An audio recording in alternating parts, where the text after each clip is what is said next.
Ladies and gentlemen, my name is Anita DeFrance. I'm proud to be president of the LA84 Foundation, and it's my honor to welcome you here today for the celebration of the 30th anniversary of the opening ceremonies of the 1984 Olympic Games in Los Angeles, the games of the 23rd Olympiad.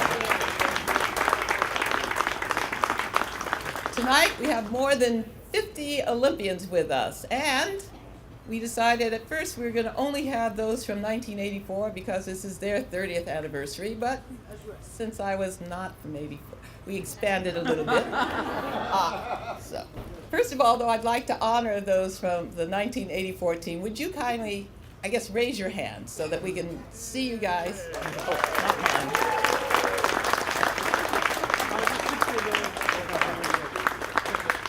All right, there are far too many for me to introduce you all. So although we generally do that here, I hope you'll allow yourselves to introduce yourselves to others. I know that we have some very famous ones, and everyone's famous here, always. But in addition to the 1984 team, who I don't believe have been brought together before this time, we also have members of other teams, starting as far back as, let me guess, we have someone here from 48. All right, he's standing up even though he's sitting down. No, Dr. Lee. Yeah. So he would be the dean. We always want to honor the dean, the longest serving member. I believe he is that. Throughout the evening, you will have noticed that some people have these rings on them. This means that they are an Olympian. So it's up to you to figure out which games they competed. And so there will be a quiz at the end of the evening. Now, I don't know if you guys remember where you were 30 years ago. We are about an hour later than the opening ceremonies. And actually, it might have been around this time that something very special happened. And it was a thing that the athletes in particular look forward to. And that was nothing other than the arrival of the flame. And while we don't have the Coliseum here, we have Olympians, we have supporters, we have spectators, we have the organizers here. But we also have none other than Rafer Johnson with the flame. Welcome.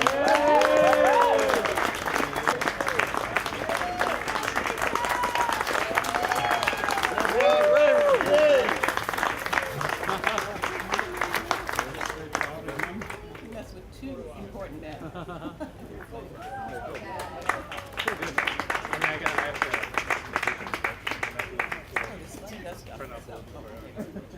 So Rafer, wait. You're not breathing hard. You know why? You know, I was so pleased to be, well, I was pleased to be there in '84, but this tonight was fantastic. No stairs. And all I had to do was bring the torch to the man who made these games so successful. Thank you. Thank you. Thank you, Rafer. Thank you very much. Oh, gosh. Well, that was much easier than it was before. You know, 1984, we talked a lot about the public-private partnership which made those games work. The games were done in the private sector. Never before had they been done so exquisitely in the private sector. But we had to have partners. We had to have people on the political side and the government side who would help us out. And there was one person in particular who worked really hard then and now and continues to do that. He worked for his boss then, but since then he's been our friend and helped us out a lot. It's my pleasure to bring to the podium none other than Tom LeBon.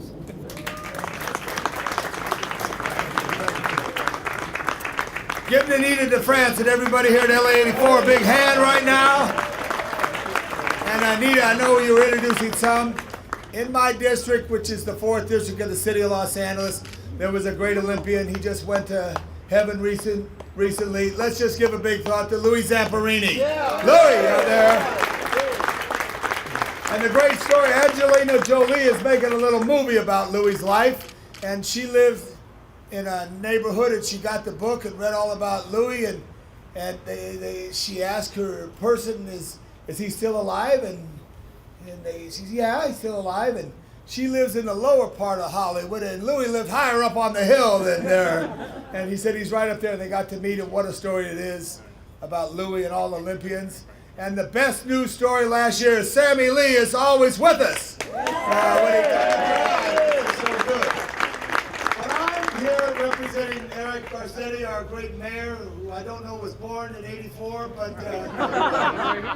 but I had the great opportunity to work for a great man, the late great John Ferraro, president of City Council, who in '78 fought to get the vote 8-7 by the council.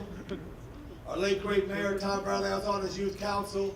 Both those men remember the 32 games as children in this city and what it meant to them. And their driving force was so important for the political side, but also to know the partnership it's going to speak later to that Peter Uberoff and team put together. There's many images that I have, and I was fortunate to go to 24 Olympic events, open and closing. And back then, before 9/11, you actually parked there and walked there. John had a diplomatic pass. Thank you, Peter Uberoff. I had a driver's pass, so I didn't sit exactly where John sat, but near there. But it was all special, the moment that Los Angeles came together.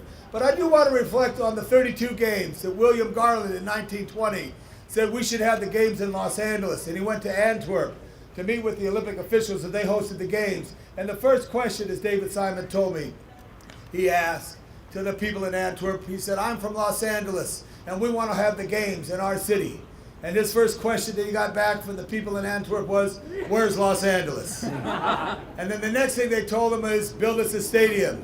And no question, with John Parkinson, an English architect who did Bullocks, Wilshire, City Hall, Union Station, he created the greatest Olympic stadium in the world, our Memorial Coliseum. All that in 32, which then in '84 was such a great games. And I do want to say, while working with John Ferraro, he never met anyone come before his committee and push. He knew this was so important to Los Angeles. And those leaders are the ones that we have. When something is important for the athletes, and the athletes are so important to the world, because art and athletics brings peace to the world. So I have a piece of paper here with a great proclamation from Los Angeles, which I will not read, but I will present to Anita de France, because tonight in our city, there's no better place, no better room, just except for the children. Raise your hand if you were not at the Olympic Games. 1, 2, 3, 4, 5, 6, 7 of you. See, this is the best room in the city of Los Angeles to be in. Congratulations, 30th anniversary. Rayford Johnson for President of the United States. Thank you, everybody. Congratulations.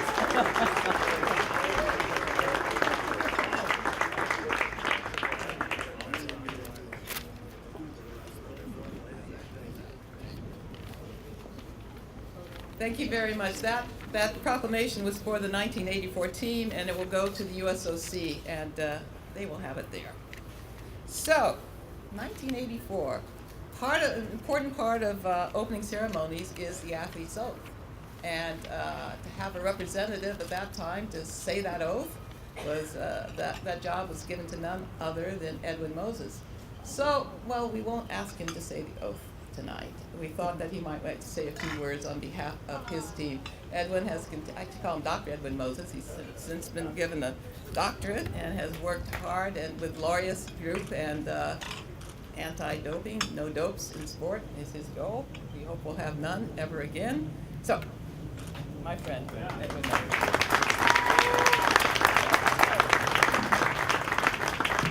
I'm very pleased to be here and see my fellow Olympians. And it's hard to believe that it's been 30 years, because I wasn't even 30 years old then. But as you said, tonight was the night of the opening ceremonies. And unfortunately for me, I think that was the night that my acting career ended, because I couldn't remember the 43 words of the Olympic oath. But it was a fantastic evening. I think one of the highlights for the day for me was when the Rocket Man came over the top of the stadium, as well as Rafer going up to light the torch. I think that was in a moment that everyone really treasures. And to be honest, Rafer, I think NASA should have recruited you to teach astronauts how to get vertigo. But that was fantastic. And of course, you know, to be here with Peter Uberoff, the man who put it all together, great and fantastic team that did an Olympics like none has ever done before. And I think the most important thing is the fact that we're here at the LA84 Foundation.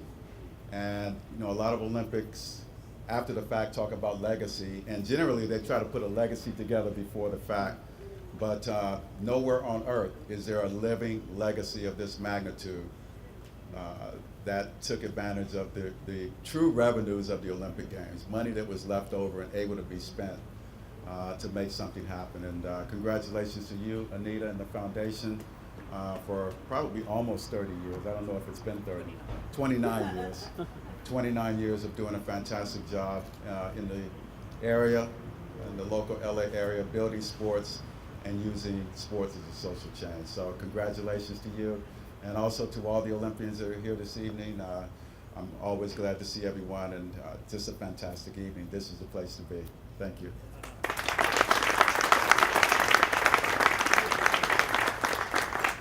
Thank you.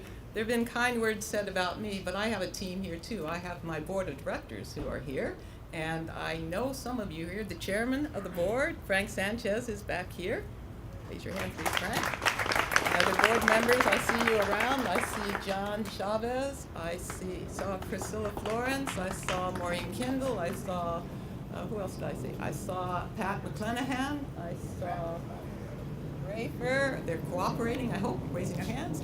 Who else have I not mentioned that I saw? No, Wayne's not a member of the board. He's vice president. Yeah.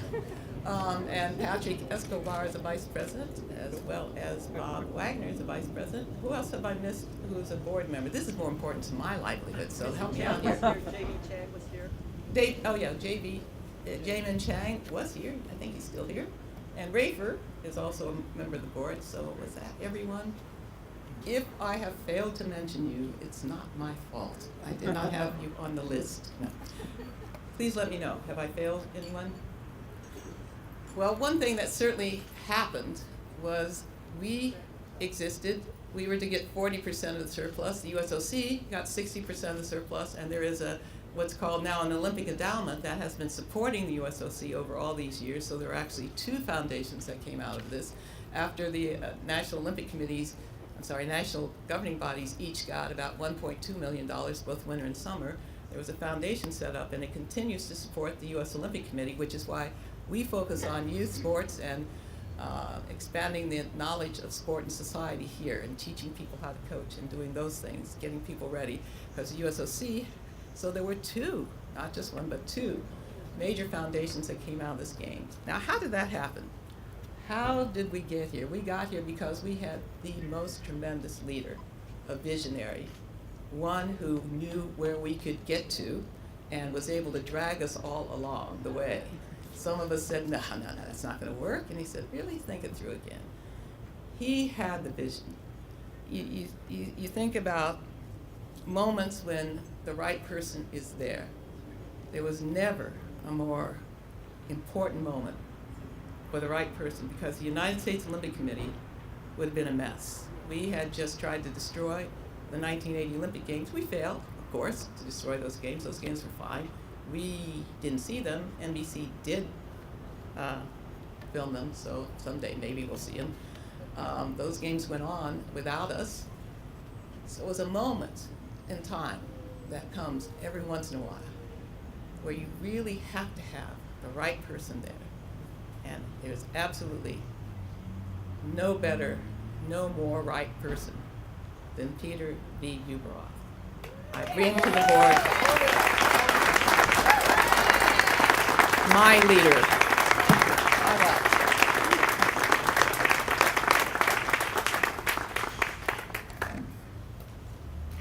Good evening, Olympians. We always recognize Olympians first. I tried to be an Olympian. I was in the Olympic trials, got whipped, tried to go to the 60 games, didn't make it. The 84 games were announced in 78, 79, and the there was a ballot initiative here in Southern California, and we said, do we want to pay for these games or not? Should we have a bankruptcy like they've done in Canada? What should we do? I voted against having the Olympic Games, giving them any money. It was the most resounding vote in the history of the city of Los Angeles. Most of you who could vote then voted against the games, but then no one else would take them. So the Olympic Committee at that time in Switzerland started to figure out what they're going to do, maybe cancel the games. And John Argue and Mayor Bradley and a group of people decided to have a private games. And then they decided that they should have somebody that wasn't very bright but was available to run the games. And there was a guy that was on the voting committee. There's 22 votes. And very famous people were getting all the votes. And then finally, I got 1 vote, 2 votes. Then all of a sudden, Rafer Johnson got up. He was one of the voters. He said, I have never met the guy, this guy Uberoth from the San Fernando Valley, but his brother goes to church with his family where I go to church, and he used to be a water polo player. That ballot, I got about 9 votes. Then pretty soon I got a majority and then was elected to do the job. The planning was really very simple.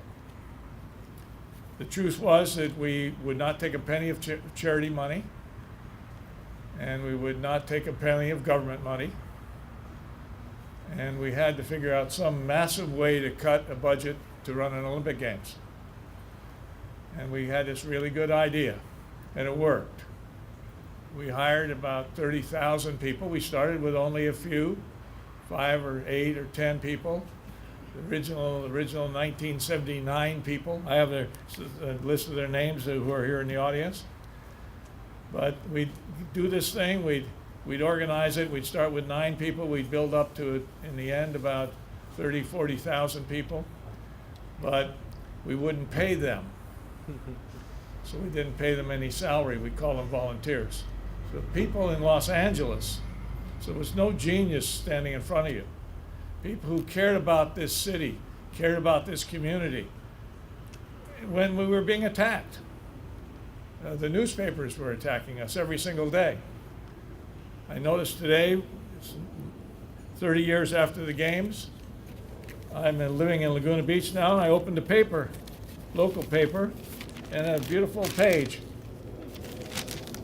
showing the Olympic Games, showing Mary Lou, Carl Lewis, Greg Louganis, opening ceremonies. That was the local paper. I also subscribed to the LA Times.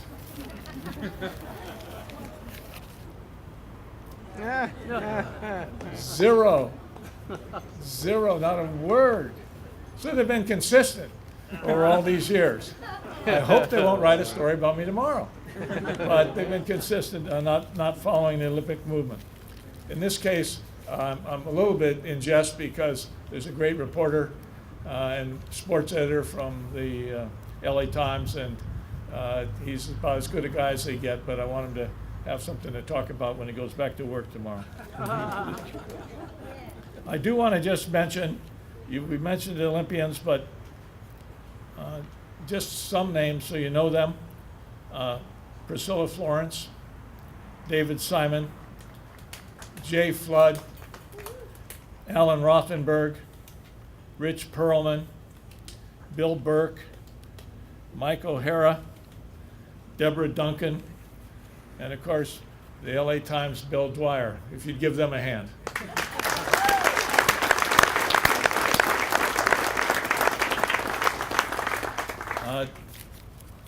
My wife is here, Ginny.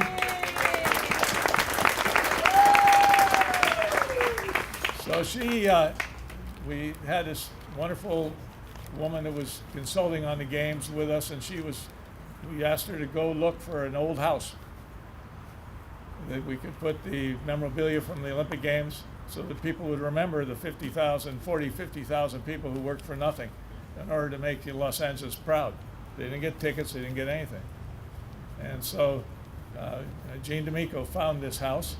Ginny and I came, and so we bought it. And then we were able to get a bank to share that with us, and it became now LA84. The money that those volunteers, by not taking a salary for all those years, continues to give. And it's probably the most efficient charity that I know. And that's because of Anita and an incredible staff who stayed together for the last 30 years, 29 years. So please, a round of applause for them.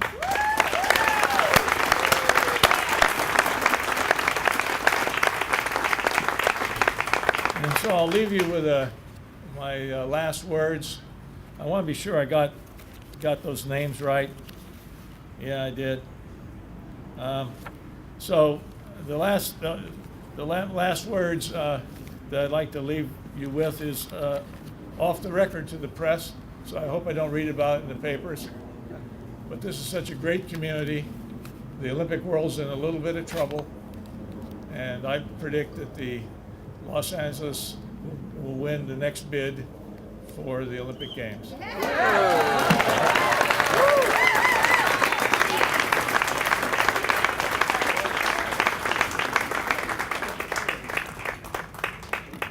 Don't bet against Peter. Thank you all for being here. This is a celebration of something that happened 30 years ago, something that was very important to many people here whose lives were deeply affected by those days that came after the opening ceremonies, the days that happened before, and then the days that have happened since as this continues. It was a games that kept on giving and will keep on giving because we had a tremendous leader who understood it could be done, it would be done, and it was done. Thank you all for being here for the 30th anniversary, and I'll invite you back for the 50th. Enjoy the evening. Thank you.